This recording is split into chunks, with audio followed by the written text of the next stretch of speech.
The modern day yardage book really is a work of art. In the old days when I played, you took a yardage to a bunker and then from there to the front of the green. But look at all these different spots. The little black dots, they're all the sprinkler heads. And down the fairways, there's red dots, yellow dots and crosses where the players take their yardages from. Here's the green with all its shape and the different carries to different spots.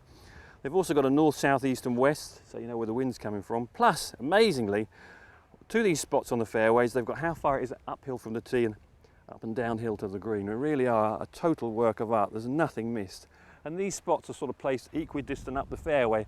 Yellow dot, then a red dot, then there's a couple of crosses. They're about 25-30 yards apart. So the modern yardage book, there's almost nothing missed. You almost need a degree in numbers, but it's absolutely critical to the modern players to get it just right. If a caddy makes a mistake, wrong club, could cost you the tournament. To the next tee, an uphill climb, a grass and sandy stairway, and at the top, the scent of time and long extent of fairway. And here at the Kennemer, 11 of the tee shots are played from the top of these dunes, these elevated tees. On what a view, you get the beautiful vista down the fairway.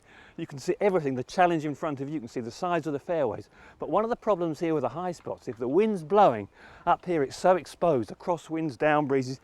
So hitting the ball off an elevated tee, it's doubly important to hit that ball solidly out the centre of the club face. Otherwise the ball can spray all over the place. So it looks lovely, but you better strike that ball out of the centre of the club, otherwise you might not see it again.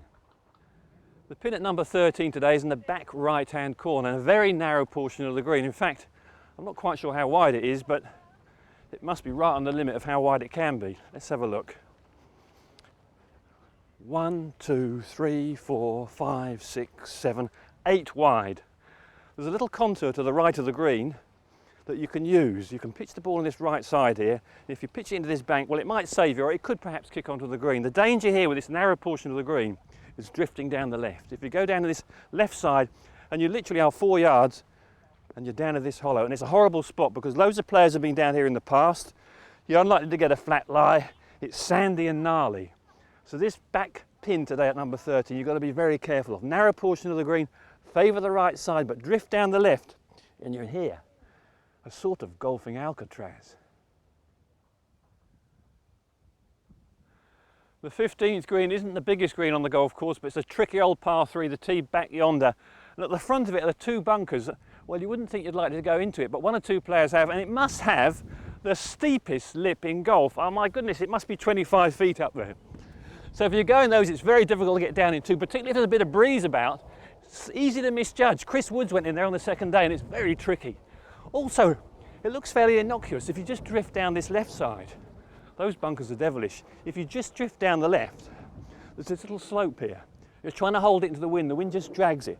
The ball pitches there, there, or there. And look where it finishes. Come on, boys. Down the slope they come.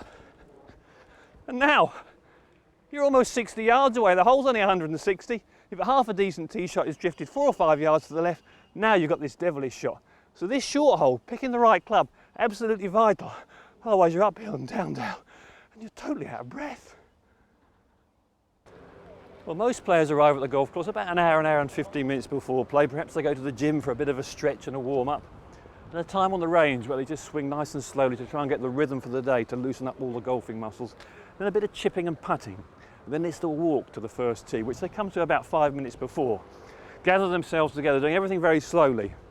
Ivor Robson's always here, the famous starter, with all his bits and pieces in the starters thing.